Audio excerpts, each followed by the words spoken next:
दोस्तों, बहुत पुराने समय की बात है। एक छोटे से गांव शिवपुर में एक गरीब किसान हरीलाल अपनी पत्नी सावित्री और बेटे मोहन के साथ रहता था। शिवपुर बड़ा ही प्यारा गांव था। चारों ओर हरे भरे खेत, दूर तक फैली नदियां, पोखरों में खिले कमल और मिट्टी के घरों की कतारें। गांव वाले सरल जीवन जीते थे। खेतों में काम, बैलगाड़ियों से सफर और रात में दियों की टिमटिमाती रोशनी। लेकिन इस सुंदर गांव की सबसे बड़ी परेशानी थी गरीबी। किसान मेहनत तो बहुत करते, पर उनकी किस्मत हमेशा साथ नहीं देती। कभी बारिश ज्यादा हो जाती और फसल डूब जाती, तो कभी सूखा पड़ जाता और खेत बंजर हो जाते। हरीलाल भी उन्हीं किसानों में से एक था। उसके पास केवल 2 बीघा जमीन थी। वो दिन रात मेहनत करता, लेकिन उससे इतना अनाज भी नहीं निकलता कि पूरे साल पेट भर सके। हरीलाल की पत्नी सावित्री बहुत ही मेहनती और धीरज वाली औरत थी। वो मिट्टी का चूल्हा जलाती, लकड़ियां चुनती और घर की हर जरूरत पूरी करने की कोशिश करती। अक्सर सावित्री अपने पति को समझाती, हरी, जितना है उसी में संतोष करो। मेहनत करेंगे तो भगवान जरूर मदद करेगा। लेकिन हरीलाल का दिल अक्सर टूटा रहता। वो खेत में पसीना बहाता, फिर भी अक्सर भूखा पेट सोना पड़ता। सावित्री, हम कितनी मेहनत करें, खेत ही साथ नहीं देता। काश हमारे पास थोड़ा धन होता। उनका बेटा मोहन मासूम था। वो मिट्टी में खेलते हुए कहता, बाबा, जब मैं बड़ा हो जाऊंगा तो आपको इतना सारा सोना दूंगा कि आपको खेतों में काम नहीं करना पड़ेगा। हरीलाल उस पर हंसकर रह जाता, लेकिन अंदर ही अंदर उसकी आंखों में हमेशा एक सपना पलता था। काश मैं भी अमीर बन जाऊं। एक सुबह हरीलाल खेत में हल चला रहा था। सूरज की पहली किरणें खेत पर पड़ रही थीं और ओस की बूंदें मोतियों की तरह चमक रही थी। तभी उसकी नजर एक छोटे से पौधे पर पड़ी। वो पौधा बाकी पौधों से बिल्कुल अलग था। उसकी पत्तियां सुनहरी चमक लिए थीं, जैसे उन पर सोने की परत चढ़ी हो। हरीलाल चौंक गया। उसने जोर से पुकारा, सावित्री, जरा इधर आओ। देखो ये पौधा कैसा अजीब है। सावित्री दौड़ी आई। उसने पौधे को ध्यान से देखा और कहा, हरी, ये कैसा पौधा है? न मैंने देखा न तुमने बोया। कहीं जहरीला तो नहीं? हरीलाल ने हंसकर कहा, नहीं, मुझे लगता है ये कोई वरदान है। इसे यूं ही मिट्टी में छोड़ देते हैं, देखते हैं क्या होता है। दोनों ने पौधे को संभालकर पानी डाला और उसकी देखभाल करने लगे। दिन बीतते गए। वो छोटा पौधा धीरे धीरे बड़ा होने लगा। उसकी टहनियां फैलने लगी, पत्तियां और भी चमकदार हो गई। गांव के लोग जब भी उस पौधे को देखते तो हैरान रह जाते। गांव का बूढ़ा हरिराम, ऐसा पेड़ मैंने अपनी पूरी जिंदगी में नहीं देखा। लगता है भगवान ने कोई चमत्कार किया है। इतना चमकदार पेड़, कहीं भूत प्रेत का असर तो नहीं? लेकिन हरीलाल और सावित्री उस पेड़ को अपने खेत की शान मानते। मोहन तो उस पेड़ के नीचे खेलते खेलते उसे अपना दोस्त मान चुका था। कुछ ही महीनों में वो पौधा एक विशाल आम का पेड़ बन गया। उसकी डालियां मजबूत थीं और हरियाली ऐसी कि दूर से देखने वाले मंत्रमुग्ध हो जाते। धीरे धीरे पेड़ पर छोटे छोटे आम आने लगे। हरीलाल बहुत खुश हुआ। वाह, अब इस पेड़ से हमें फल मिलेगा। धीरे धीरे आम पकने लगे, लेकिन जब वो पूरी तरह पके तो पूरा गांव हैरान रह गया, क्योंकि आम पीले नहीं बल्कि पूरी तरह सुनहरे थे। धूप की किरणों में वे आम ऐसे चमक रहे थे जैसे असली सोने के हो। हरीलाल ने कांपते हाथों से एक आम तोड़ा। जैसे ही उसने हाथ में लिया, उसकी आंखें चौंधिया गईं। आम पूरी तरह सोने का बना हुआ था। हे भगवान, ये तो सोना है। सावित्री डर गई। हरी, ये सब ठीक नहीं लग रहा। इतना बड़ा चमत्कार, कहीं मुसीबत ना आ जाए। लेकिन हरीलाल के चेहरे पर अब नई चमक आ गई थी। नहीं सावित्री, ये भगवान का वरदान है। हमारी गरीबी अब खत्म हो जाएगी।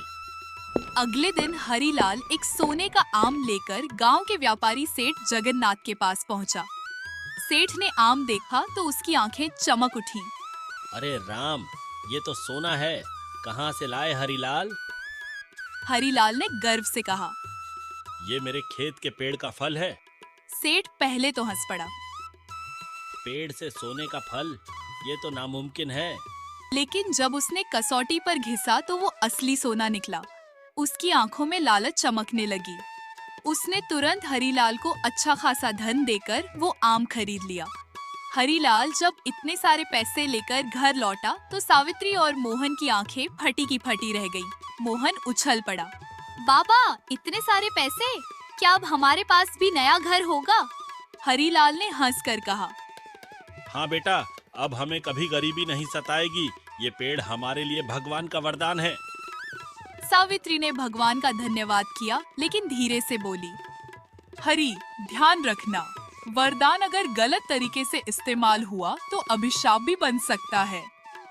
हरीलाल ने हामी भर दी, लेकिन उसके चेहरे की चमक बता रही थी कि अब उसके मन में लालच का बीज अंकुरित हो चुका है। उस रात हरीलाल बिस्तर पर लेटा, लेकिन नींद नहीं आई। वो सोचता रहा, अगर ये पेड़ रोज सोना देगा तो मैं गांव का सबसे अमीर आदमी बन जाऊंगा।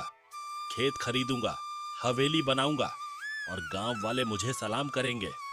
उसकी आंखों में अब मेहनतकश किसान की जगह एक अमीर जमींदार बनने का सपना था।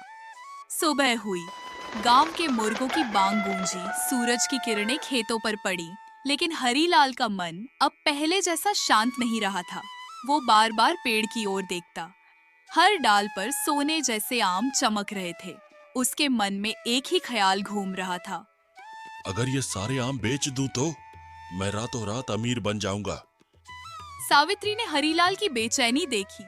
हरी, ध्यान रखना, धन जरूरत पूरी करने के लिए है, लालच करने के लिए नहीं। जितना मिले उसी में संतोष करो। लेकिन हरीलाल अब बदल चुका था। उसने तीखे स्वर में कहा, तुम औरतें क्या जानो, ये मौका अगर निकल गया तो हम जिंदगी भर गरीब ही रहेंगे। मोहन मासूमियत से बोला, बाबा, मुझे तो बस इतना चाहिए कि आप खेत में इतना काम मत करो, थक जाते हो। हरीलाल ने बेटे को गले से लगाया, लेकिन उसके मन का लालच अब और बढ़ चुका था। धीरे धीरे पूरे गांव में खबर फैल गई कि हरीलाल के पेड़ पर सोने के आम लगते हैं। लोग दूर दूर से आने लगे। कोई चमत्कार मानता, कोई भगवान का वरदान, तो कोई इसे काला जादू कहता। गांव के बुजुर्ग हरिराम ने हरीलाल को समझाया, बेटा, ये वरदान है, इसे संभाल कर रखो, लेकिन लालच मत करना, वरना भगवान रूठ जाएंगे। हरीलाल ने सिर हिलाया, लेकिन उसके चेहरे की चमक बता रही थी कि वह किसी और ही राह पर जा रहा है। गांव का व्यापारी सेठ जगन्नाथ सबसे ज्यादा चालाक और लालची था। उसकी आंखों में हर समय सिर्फ पैसे की चमक रहती थी। जब उसने सोने का आम खरीदा तो उसके मन में भी लालच भर गया। वो सोचने लगा, अगर हरीलाल के पेड़ पर इतने आम हैं, तो क्यों ना पूरा पेड़ ही मेरा हो जाए। एक दिन वह हरीलाल के घर आया। हरीलाल भाई, ये पेड़ तो अद्भुत है, लेकिन सोचो, अगर हम दोनों मिलकर काम करें तो और भी धन कमा सकते हैं। कैसा काम? देखो, रोज एक एक आम बेचने से क्या होगा, सालों लग जाएंगे। अगर हम पेड़ को काटकर पूरा सोना निकाल लें तो जिंदगी भर ऐश करेंगे। हरीलाल चौंक गया। पेड़ को काट दूं? नहीं, ये तो भगवान का वरदान है। वरदान का क्या फायदा अगर वो धीरे धीरे मिले। सोचो, तुम्हारा बेटा राजा की तरह जिएगा, हवेली होगी, नौकर होंगे। हरीलाल की आंखों में हवेली और सोने के ढेर चमकने लगे। वो चुप हो गया। उस रात हरीलाल सो नहीं सका। उसके मन में बार बार जगन्नाथ की बातें गूंजती रही। सारा सोना अभी मिल जाए, जिंदगी भर ऐश। वो करवटें बदलता रहा। सावित्री ने देखा और कहा, फिर से क्या सोच रहे हो हरी? कहीं पेड़ को नुकसान पहुंचाने की तो नहीं सोच रहे? हरीलाल झुंझलाकर बोला, बस, तुम बार बार टोकती क्यों हो? मैं जो कर रहा हूँ हमारे परिवार के भले के लिए कर रहा हूँ। सावित्री की आंखों में आंसू आ गए। उसे लगा कि उसका पति अब धीरे धीरे लालच का शिकार हो रहा है। अगले दिन हरीलाल कुल्हाड़ी लेकर पेड़ के सामने खड़ा हुआ। मोहन दौड़ कर आया और मासूमियत से बोला, बाबा, ये पेड़ मेरा दोस्त है, आप इसे क्यों काट रहे हो? देखो, ये हमें फल देता है। हरी, पागल मत बनो, ये पेड़ वरदान है, इसे मत काटो, भगवान नाराज हो जाएंगे। लेकिन अब हरीलाल पर लालच का अंधेरा छा चुका था। उसकी आंखों में बस सोने की चमक थी। उसने पत्नी और बेटे की बात अनसुनी की और कुल्हाड़ी पेड़ पर चला दी। पहला वार हुआ। पेड़ हिला, उसकी पत्तियां सिहर उठी जैसे दर्द से कराह रही हो। ठाक ठाक हरीलाल वार पर वार करता रहा। चमत्कार का अंत जैसे ही पेड़ गिरा, जमीन कांप उठी। पेड़ की डालियों से सारे सोने के आम नीचे गिरे। हरीलाल दौड़कर उन पर टूट पड़ा। लेकिन तभी चमत्कार हुआ। वो सारे आम धीरे धीरे अपनी चमक खोने लगे और देखते ही देखते सारे आम पत्थर में बदल गए। हरीलाल स्तब्ध रह गया। उसने एक आम उठाया, जोर से ठपठपाया। ये तो पत्थर है। वो जमीन पर बैठ गया। उसके हाथ कांपने लगे। कहा था ना, लालच मत करो। अब देखो, भगवान ने वरदान वापस ले लिया। मोहन भी रो पड़ा। बाबा, आपने मेरे दोस्त को मार दिया। हरीलाल का दिल चीर गया। पछतावा कुछ ही दिनों में हरीलाल का घर फिर से खाली हो गया। जो थोड़ा बहुत पैसा मिला था वो खर्च हो गया।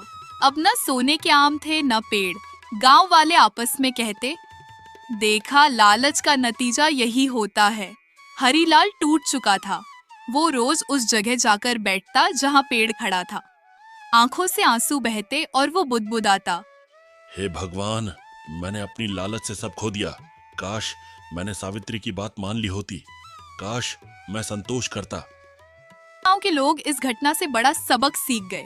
हर कोई कहता, लालच बुरी बला है। जो हमारे पास है उसी में सुख मानना चाहिए, वरना हाथ आया सब भी चला जाता है।